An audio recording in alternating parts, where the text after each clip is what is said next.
आप सभी भाई बहनों का आध्यात्मिक ज्ञानात्मक चैनल की संध्या बेला ज्ञान कक्षा में एक बार फिर स्वागत है।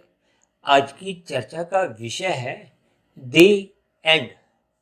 अक्सर देखिए ये दी एंड शब्द हम सभी भाई बहनों के जीवन में कभी ना कभी किसी ना किसी स्थिति में आपने महसूस किया ही होगा, पढ़ा होगा। अक्सर देखिए जब सिनेमा घरों में भी हम जाते हैं, फिल्म चलती है 2.5-3 घंटे की, जब वो समाप्त हो जाती है तो एक शब्द यही एक इंग्लिश में लिखे हुए आते हैं, दी एंड। इसलिए मैंने उन चर्चित शब्दों को ही आज की वीडियो का एक विषय बनाते हुए उसको स्थूल शरीर की मृत्यु के साथ जोड़ने का एक प्रयास करने जा रहा हूँ। परमात्मा की प्रेरणा से जैसे जैसे कुछ विचार मेरे मन के अंदर आएंगे, मैं उन विचारों को, उन स्थितियों को एक साधारण मनुष्य को समझाने का एक प्रयास करता हूँ, ताकि हम सभी भाई बहनों के जीवन में आध्यात्मिक उन्नति के प्रति एक रुझान उत्पन्न हो। आपके हमारे जीवन में जो अनीतिगत कार्य होते रहते हैं, पाप कर्म होते रहते हैं, निषेध कर्म होते रहते हैं, यानी कि हम शास्त्रों का उल्लंघन करते रहते हैं। और संसार में भी देखिए हम विभिन्न प्रकार के यातायात के नियमों का उल्लंघन करते हैं। राज्य सरकारों द्वारा या केंद्रीय सरकार द्वारा जो जो कानून बने होते हैं, उन कानूनों का भी हम उल्लंघन कर जाते हैं। प्रकृति के जो नियम बने हुए हैं, जिनका आपको एक साधारण मनुष्य को एक जिम्मेदारी से निभाना होता है, उन नियमों का भी हम अवहेलना कर जाते हैं, उल्लंघन कर जाते हैं। इसीलिए आज की वीडियो में मैंने देखी दी शब्द को एक विशेष महत्ता सफेद रंग से एक अल्फाबेट है, हालांकि एंड शब्द को हमने काले रंग से दिखाया है, क्योंकि दी का जो अंतिम वर्ण है अल्फाबेट है वो भी ई है, और एंड का जो प्रारंभिक अल्फाबेट है वो भी ई है। इसलिए मैंने उस ई को एक सामान्य स्तर पर बीच में बड़े आकार का दिखाया है। अक्सर इस बात से हम सभी भाई बहन परिचित हैं कि किसी भी इंग्लिश शब्द से पहले जब दी लगाया जाता है तो उसकी एक विशेष महत्ता, संज्ञा कहो, विशेषण कहो, उससे एक समझाया जाता है। इसीलिए हमने देखिए इस स्थूल शरीर की जो एक स्थिति है, इसको अपने हमने विशेष महत्व देना है, क्योंकि स्थूल शरीर का यहाँ अभिप्राय देखिए आपके हमारे स्थूल शरीरों से है, मनुष्य योनि से है, जिसका स्वयं भगवान श्री कृष्ण जी ने गीता में आपके हमारे स्थूल शरीर को एक रथ का नाम दिया, रथ का नाम देकर इसकी महत्ता समझाई है। और उसी रथ के द्वारा ही आपके बारे जो 5 भोग्य विषय हैं उनको 5 घोड़ों से दर्शाया है। उन भोग्य विषयों की, घोड़ों की जो एक लगाम है उसको मन से दर्शाया है, और मन बुद्धि के अधीन रखने से ही, यानी कि परमात्मा की शरणागति होनी चाहिए, गुरु की आज्ञा में आपका हमारा दिनचर्या एक व्यवस्थित होनी चाहिए, अनुशासन में जीना चाहिए, या यूं को कि आपका हमारा रजोगुण सत्वगुण की लगाम से नियंत्रण में रहना चाहिए। देखिए तमोगुण जब जब आपके हमारे जीवन में प्रवेश कर जाता है, एक निंदा रूप में, एक बुराई रूप में, एक विकार रूप में, तो ये आपके हमारे जीवन में देखिए उथल पुथल करता है, पाप कर्म करवाता है, आपको हमें बेचैन करता है, आपका हमारा कर्माशय बिगाड़ता है। इसलिए तो देखिए इस तमोगुण को हम अक्सर बार बार काले रंग से ही दर्शाते हैं। आपने अक्सर रामलीला में भी देखा होगा ना, रावण की जितनी भी सेना के लोग एक अपना जो अभिनय करते हैं उनको काले रंग के कपड़े पहनाए जाते हैं, जबकि सात्विक स्थिति को ज्ञान से हम सफेद रंग से जोड़ते हैं, जुड़ने के लिए, विचार करने के लिए। ये जो हम शाम को जब सूर्य अस्त होता है, आपके हमारे घरों में जब अंधकार में स्थितियां होती हैं तो हम बल्ब ट्यूब किस लिए जलाते हैं? ताकि प्रकाश हो। प्रकाश को हम सफेद रंग से, देखिए बल्ब ट्यूब सफेद रंग की रोशनी ही देते हैं जैसे सूर्य देता है। इसका अभिप्राय क्या है? देखिए मैंने दी एंड में एंड शब्द को ही मैंने काले रंग से दर्शाया है, क्योंकि एंड तो देखिए एक समाप्ति का है। इसको हमने स्थूल शरीर की मृत्यु से जोड़ा है। अक्सर आपके हमारे घरों में, परिवार में, रिश्तेदारों में, सगे संबंधियों में कभी भी किसी की जो मृत्यु होती है उसको हम थोड़ा शोक से जोड़ते हैं, एक दुखद स्थितियों से जोड़ते हैं। हालांकि तकनीकी रूप से देखिए शास्त्रों में ये कोई शोक की स्थिति नहीं है, क्योंकि आत्मा का तो जन्म मरण होता ही नहीं है। मरण होता है स्थूल शरीर का, जन्म होता है स्थूल शरीर का। यानी कि माता के गर्भ में आपका हमारा जो स्थूल शरीर की निर्माण प्रक्रिया आरंभ होती है, वो 9 माह 9 दिन में एक तैयार हो जाता है। फिर स्थूल रूप से वो प्रकट होता है, जब आपके हमारे देखने में आता है। फिर वो शिशु काल, बचपन अवस्था, फिर किशोरावस्था, फिर किशोरावस्था के बाद युवावस्था, फिर आपकी हमारी एक विवाह का एक संस्कार कहो, बंधन कहो, एक स्थितियां बनती हैं। फिर आपके हमारे एक बच्चे होते हैं। ये सभी स्थितियां अक्सर आपके हमारे व्यवहार का एक हिस्सा हैं। फिर आपके हमारे भी देखिए प्रौढ़ अवस्था आती है, वृद्धावस्था आती है, फिर आपके हमारे स्थूल शरीर की एक मृत्यु हो जाती है। इन सभी स्थितियों को देखिए मैंने बहुत ही आधे पौने मिनट में समझाया, लेकिन ये सभी स्थितियां आपको हमें विचार करनी होगी, अपने मिले हुए जीवन के महत्व को समझना होगा। यानी कि आपका हमारा स्थूल शरीर किस उद्देश्य से आपको हमें मिला है, क्योंकि शास्त्रों में कहा गया ये मनुष्य योनि कर्म योनि है।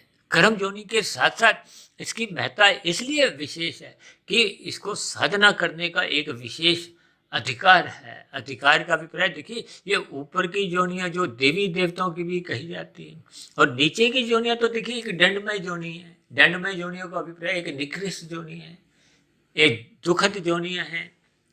ये सभी स्थितियां आप और हम देखिए अक्सर इन पर कोई विशेष विचार नहीं करते। अब नीचे की जो 80 लाख प्रकार की जोनियां हैं, वो आपको हमें क्या संदेश देती है कि देखिए कि आपको हमें मिले हुए जीवन में इन नीचे की जोनियों में नहीं जाना। ये अधोगति की स्थिति है, पतन की स्थिति है। जब मनुष्य इन नीचे की जोनियों से कुछ सीख नहीं लेता, तो उसके जीवन में कब कितने पाप कर्म होने लगते हैं। देखिए पाप कर्म कब होते हैं, जब आपके बारे जो विषय भोग है, ये विषय भोग गया। देखिए आपका मेरा तो स्थूल शरीर ही विषय भोगों का एक परिणाम है। इस स्थिति को आपको भी ज्ञान पूर्वक समझना है। अक्सर मनुष्य जब अपने जीवन में भोग दृष्टि रखता है, भोग दृष्टि का अभिप्राय 5 विषय भोगों से है, गंध, रस, रूप, स्पर्श और शब्द। जब इन विषय भोगों को विषय महत्व देता है, तो फिर उसके जीवन में देखिए आध्यात्मिक उन्नति के दरवाजे खुलते ही नहीं। और ये भोग विषय ही कब गहरे तल पे उतरने लगते हैं। गहरे तल पे कब उतरते हैं, जब ये आपका मेरा स्थूल शरीर अमर्यादित रहता है। ये विषय भोगों के घोड़े आवारागर्दी करते हैं, अमर्यादित हो जाते हैं। कब अमर्यादित होते हैं, जब ये लगाम छुड़वा लेते हैं। किससे? बुद्धि से। यानी कि मन आवारागर्दी करने लगता है। देखिए बुद्धि को सही गलत की पहचान है, मन को सही गलत की पहचान ही नहीं। मन तो सदा ही नएपन में, विषय भोगों में सहज ही बहने लगता है। देखिए इन सभी स्थितियों के भावार्थ आपको हमें समझने होंगे, अपने इन स्थितियों पर थोड़ा विचार करना होगा। इसीलिए मैंने देखिए दी शब्द को, क्योंकि इंग्लिश में ही दी शब्द को एक विशेष महत्ता दी जाती है। यानी कि किसी स्थिति विशेष की एक महत्ता समझाने के लिए ये THE को एक विशेष महत्ता दी जाती है। हालांकि आज हमने देखिए T और H को ही सफेद रंग से दिखाया, और E शब्द को एक सामान्य स्तर पर दोनों ही स्थितियों में दिखाकर उस एंड की स्थितियों से, उस एंड का अभिप्राय देखिए समाप्ति की है। समाप्ति किसकी है? देखिए मृत्यु के बाद तो आपकी हमारी सभी गतिविधियां समाप्त समझी जाती हैं। ये भौतिक उपलब्धियां, चाहे हम प्रधानमंत्री हैं, राष्ट्रपति हैं, चाहे उद्योगपति बहुत बड़े स्तर पर रहे हों, चाहे फिल्मी जगत के सुपरस्टार हों, खेल जगत के नामी गिनामी खिलाड़ी हों, यानी कि भौतिक उपलब्धियां स्थूल शरीर के जैसे ही अंतिम सांस निकलती है, यानी कि मृत्यु हो जाती है, तो फिर ये स्थूल शरीर के साथ ही सभी भौतिक उपाधियां, उपलब्धियां समाप्त समझी जाती है। और इन भौतिक उपलब्धियों की प्राप्ति के लिए यदि मनुष्य ने अनीतिगत कार्य किए होते हैं, तो वो अनीतिगत कार्य जो आपका मेरा कर्माशय पाप कर्मों का बड़ा होता है। क्योंकि मरने के बाद की जो अगली स्थिति है, अगला जन्म है, वो तो आपके मेरे किए गए कर्मों के आधार पे होता है। शास्त्रों में कहा गया है ना, और हम तो लगभग इन स्थितियों पर प्रतिदिन ही ब्रह्म मुहूर्त ज्ञान उपदेश कक्षा में या संध्या बेला ज्ञान कक्षा में पिछले लगभग 4.5 वर्षों से समझाते आए हैं कि आपका मेरा स्थूल शरीर मरता है, और सूक्ष्म शरीर और कारण शरीर, ये जो कर्माशय या संस्कार कहाँ रहते हैं? ये कारण शरीर में रहते हैं। देखिए कारण शरीर की जैसी जैसी स्थितियां होती हैं, फिर वो कारण शरीर ही नए जन्म का एक आधार बनता है। कहते हैं ना, जो भी कार्य, ये कार्य ही 84 लाख प्रकार की योनियां हैं। और 84 लाख प्रकार की योनियों में आपके भरी इच्छा को भी महत्व दिया जाता है, लेकिन मुख्य आधार तो कर्मों का आधार है। मनुष्य योनि तो मिलती तभी है जब संचित कर्मों में भरते समय पाप कर्मों की संख्या 50% से कम होती है और पुण्य कर्मों की संख्या 51% या उससे अधिक होती है। यदि पुण्य कर्मों की न्यूनता रह गई है, पाप कर्म बढ़ गए, तो फिर आपकी भरी इच्छा नहीं देखी जाती, फिर पात्रता देखी जाती। पात्रता का अभिप्राय, फिर आपकी भरी पात्रता प्रकृति की नीचे की योनियों में जन्म लेने को वो प्रकृति आपको में बाध्य कर देती है, फिर मनुष्य योनि की प्राप्ति नहीं होती। इसका अभिप्राय क्या है कि जब जब आपके भरे पुण्य कर्म अधिक होते हैं, आप किसी के पुण्य कर्म 80% है, अब उसकी पात्रता ऊपर की योनियों की है, क्योंकि पाप कर्म तो 20% है। लेकिन यदि उसकी ऊपर की योनियों में जाने की इच्छा नहीं है, क्योंकि जब जब आपके बारे पुण्य कर्म अधिक होते हैं तो साधारणतः आपके बारी साधना आरंभ हो चुकी होती है और साधना करने का अधिकार केवल मनुष्य योनि में। तब ऐसे साधक की इच्छा ऊपर की योनियों की या विशेष प्रकार के सुखों को पाने की नहीं होती। तब ऐसी स्थिति विशेष में उसका जन्म संस्कारी माता पिता के यहाँ होता है। ऐसे ऐसे गुरुजनों का संग उसको उपलब्ध होता है ताकि उसकी शेष बची हुई जो 20% की आध्यात्मिक यात्रा है वो भी पूर्ण हो, वो मायातीत की स्थिति पे पहुंचे। क्योंकि जब कारण शरीर पूर्ण रूप से शुद्ध हो जाता है, जब बुरे संस्कार दग्ध बीज हो जाते हैं, शुभ संस्कार बन जाते हैं, तो फिर अज्ञानता समाप्त हो जाती है, कारण शरीर शुद्ध हो जाता है, तो ये मायातीत की स्थिति कहलाती है। जब मायातीत की स्थिति में पूर्ण रूप से शुभ ही शुभ, शुद्ध ही शुद्ध संस्कार होते हैं, बुरे संस्कार अज्ञानता के, भोगों के, यानी कि तामसी राशि सब स्थितियां समाप्त हो चुकी होती हैं, तो फिर कारण शरीर शुद्ध माना जाता है। कारण शरीर के शुद्ध होते ही आत्मा के ऊपर किसी भी प्रकार का कोई आवरण नहीं होता। तब ऐसी स्थिति में देखिए, जैसे ही स्थूल शरीर की मृत्यु होती है तो फिर कारण शरीर कोई जो एक आधार था नए जन्म का वो होता नहीं है। तब ऐसी स्थिति विशेष में परमात्मा की कृपा से वो आत्मा फिर परमात्मा के सानिध्य में मोक्ष की स्थिति को, आनंद की स्थिति को, आध्यात्मिक शरीर की प्राप्ति कर एक लंबे काल के लिए आनंदमय जीवन परमात्मा के सानिध्य में व्यतीत करती है।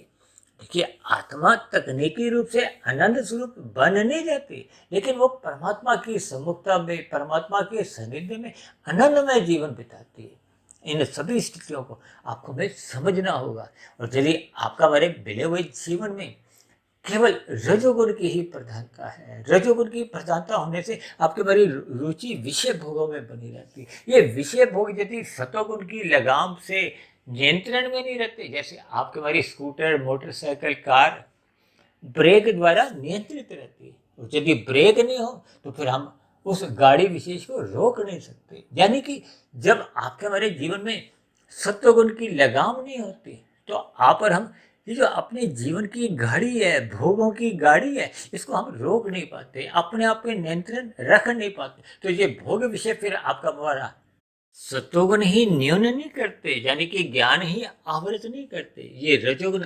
अमर्यादित करते हुए फिर ये आपको में रजोगुण में डूबते हुए प्रमाद में ले आते हैं। प्रमाद में फिर ये ज्ञान की चर्चा है, ये सात्विक वीडियो, ये सुनने में कोई रुचि नहीं होती। तब ऐसी स्थिति में वो एक प्रमाद की स्थिति में, आलस्य की स्थिति में, एक मोहकता की स्थिति में, मोह की स्थितियों में वो फिर तमोगुण में गिर जाता है।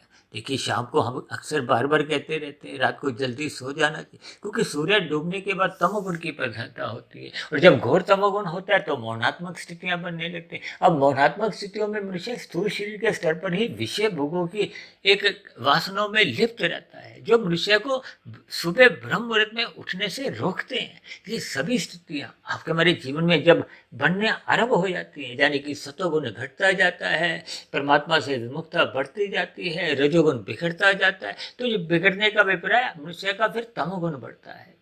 देखिए, जब संसार में आपके हमारे जीवन में सुख सुविधा के साधन बढ़ते जाते हैं, उनको हम रस बुद्धि से भोगते हैं, तो फिर सत्संग में मन लगता नहीं है। इसलिए तो कहा जाता है कि राशि मनुष्यों का सत्संग बेमन से होता है, उनकी श्रद्धा होती नहीं, क्योंकि श्रद्धा तो उनकी देखिए परमात्मा में इसलिए नहीं होती क्योंकि उनका ध्यान विषय भोगों में, यानी कि मन बुद्धि उनके विषय भोगों में अटके होते हैं।